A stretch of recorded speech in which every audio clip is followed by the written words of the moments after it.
India news Madhya Pradesh Chhattisgarh bulletin की शुरुआत करेंगे इस वक्त की बड़ी खबरों के साथ। सबसे पहले बात करेंगे, खबर दुर्ग से है, जहां बीजेपी के 2 चेहरे देखने को मिले हैं। दरअसल दुर्ग जेल से रिहा हुए ननों का केरल बीजेपी के प्रदेश अध्यक्ष राजीव चंद्रशेखर ने सिर झुकाकर अभिवादन किया। आपको बता दें कि छत्तीसगढ़ की बीजेपी सरकार ने मानव तस्करी के केस में ननों को जेल भेजा था, लेकिन केरल से आए सांसदों ने सक्रियता दिखाते हुए 1 हफ्ते से ज्यादा समय से जेल में बंद ननों को शनिवार को रिहा करवाया। रिहाई के बाद बाहर आई ननों के आगे केरल बीजेपी के प्रदेश अध्यक्ष राजीव चंद्रशेखर सिर झुकाकर उनका अभिवादन कर रहे हैं। केरल बीजेपी अध्यक्ष ननों को अपनी कार में बिठा करके रवाना हो गए, तो वहीं छत्तीसगढ़ बीजेपी का कोई नेता मौके पर नहीं आया।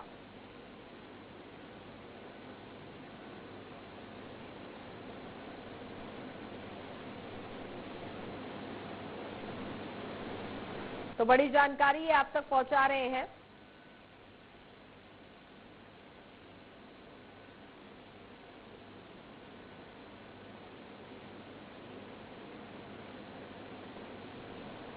तो ये 2 ननों को जिस तरीके से जो कि जेल से रिहा हुई है राजीव चंद्रशेखर के आगे, बता दें कि ये सिर झुका रखे थे।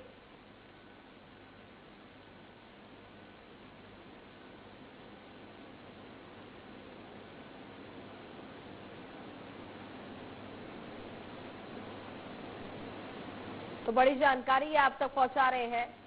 बीजेपी पार्टी, विपक्षी पार्टियों ने बीजेपी को निशाना बनाया है। बड़ी जानकारी आप तक पहुंचा रहे हैं।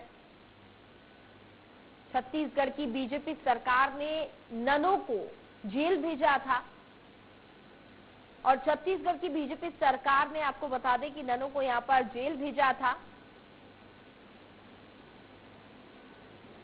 और यहां विपक्षी पार्टियों ने अब बीजेपी को निशाना बनाया है।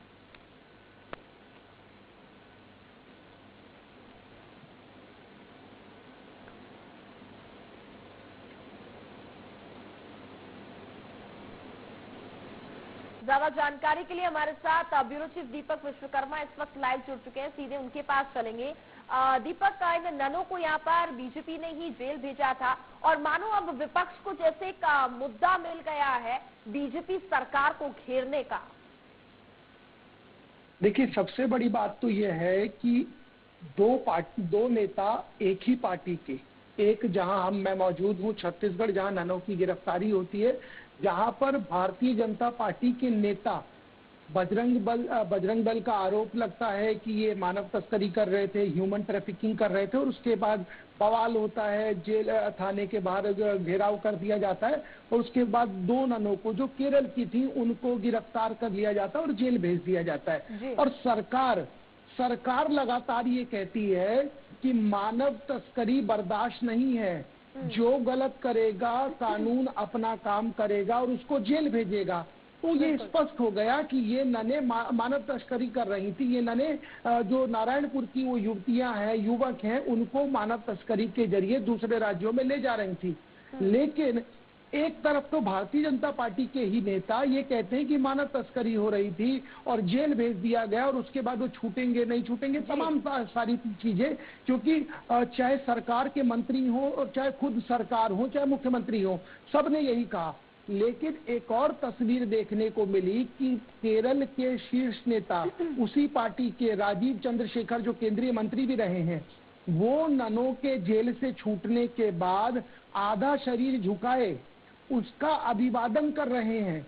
उनसे मानो ये कह रहे हो कि गलती हो गई थी यहाँ की सरकार से, शायद कुछ भूल चूक थी, कोई त्रुटि थी। तो ये समझना होगा, ये राजनीतिक व्यवस्था ही है कि दोनों एक ही पार्टी के लोग हैं लेकिन दोनों अलग अलग राज्यों के हैं, इसी वजह से ये राजनीतिक व्यवस्था है, राजनीतिक मजबूरी है, जिसमें जिस महिला को ये बताया जा रहा है कि ये मानव तस्करी कर रही थी, इसको जेल भेज दो, दूसरा व्यक्ति उसी पार्टी का उसके बाहर आने का इंतजार कर रहा है, उसको बाहर लाने के लिए प्रयास कर रहा है और बाहर आने के बाद हाथ जोड़कर उसका अभिवादन कर रहा है और अभिवादन करने के बाद उसको अपनी स्वयं की गाड़ी में बैठाता है और जिस राज्य की है वो केरल, वहां के लिए रवाना हो जाता है। तो इसको इस तरीके से समझना होगा कि राजनीतिक मजबूरी कितनी बड़ी चीज है कि जातिगत समीकरण के आधार पर, क्योंकि केरल में सबसे बड़ी जो आबादी है वो क्रिश्चियंस की है, मिशनरी की है। तो वहां की जो 2 ननें थी जिनके ऊपर आरोप लगे, बजरंगियों ने घेरा, उसके बाद उनको जेल भेज दिया गया, उनके साथ मारपीट की गई, अभद्रता की गई, जिस तरीके के आरोप उन्होंने लगाए, और सरकार लगातार ये कहती रही कि कानून अपना काम कर रहा है। छत्तीसगढ़ में जितनी तेजी से धर्मांतरण हो रहा है, उन सब के बीच कानून यदि अपना काम कर रहा था, और यदि कानून सही था, यदि ये गिरफ्तारी फर्जी थी, यदि उनकी कोई गलती नहीं थी, तो ये हुआ क्यों? सबसे बड़ा सवाल यही है। दूसरा सबसे बड़ा सवाल ये है कि जब गिरफ्तारी हो गई और सरकार के जितने भी मंत्री हैं जिनके सामने कैमरा आ रहा था और उनसे सवाल जब पूछा जा रहा था, तो सब लोग ये कह रहे थे कि ये मानव तस्करी है, ये बर्दाश्त नहीं है, और कोर्ट अपना काम करेगा। जब कोर्ट ने अपना काम किया तो कोर्ट ने 50,000 रुपए के बॉन्ड पर पासपोर्ट जब्त करके हिदायत देते हुए कि आप देश से बाहर कहीं नहीं जा सकती हैं, उनको सशर्त जमानत दे दी है। लेकिन जमानत के बाद जब उस दुर्ग जेल से ये नन बाहर आती हैं, तो राजीव चंद्रशेखर अभिवादन में उनके आधा शरीर झुकाए उनका अभिवादन कर रहे हैं, उनका हाथ पकड़ के अपने सर के पास लाते हैं और मानो ये कह रहे हो कि हमसे गलती हो गई थी। ये गलती की वजह भी यही है कि राजनीतिक विवशता है, राजनीतिक मजबूरी है, क्योंकि उसी भाजपा की सरकार ने छत्तीसगढ़ में जेल भेजा, उसी भाजपा के नेता ने, चूंकि वो केरल के थे, उन्होंने ये कह दिया कि गलती हो गई थी, त्रुटि हो गई थी। और सीधा जो आरोप है वो विपक्षी दलों पर, यानी कांग्रेस पर या माकपा पर या दूसरे जो वामपंथी दल हैं उन पर उड़ेल दिया। अब राजीव चंद्रशेखर का ये फोटो कांग्रेस वायरल कर रही है और इस पर फिरकी ले रही है कि आखिर सही कौन है, छत्तीसगढ़ की भाजपा या केरल के भाजपा के वो नेता जो वहां पर शीर्ष पर है। बिल्कुल, जाहिर सी बात है, जो तमाम सवाल हैं वो यहाँ पर खड़े हो रहे हैं। हालांकि अगर हम बात करें तो यहाँ पर छत्तीसगढ़ बीजेपी का अब क्या स्टैंड है, क्योंकि ये फोटो लगातार जिस तरीके से सोशल मीडिया पर वायरल हो रहा है, और जाहिर सी बात है यहाँ पर विपक्ष सरकार से, राज्य सरकार से भी सवाल पूछ रही है। तो अब छत्तीसगढ़ बीजेपी का पूरा क्या स्टैंड सामने आ रहा है? देखिए, अभी बहुत जल्दी है, क्योंकि कल ही उनकी बेल हुई है, कल ही उनकी रिहाई हुई है, और उसके बाद से देर शाम से फोटो सोशल मीडिया पर सभी प्लेटफॉर्म पर वायरल होना शुरू हुआ है।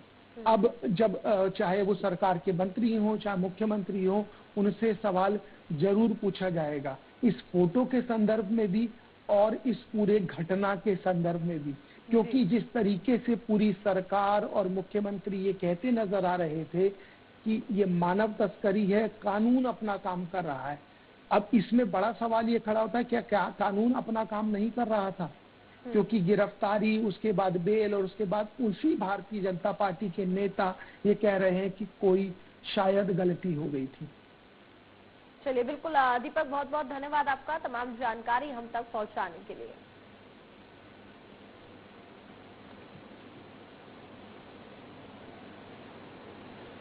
चलिए आगे बढ़ेंगे। बलरामपुर में एक हाथी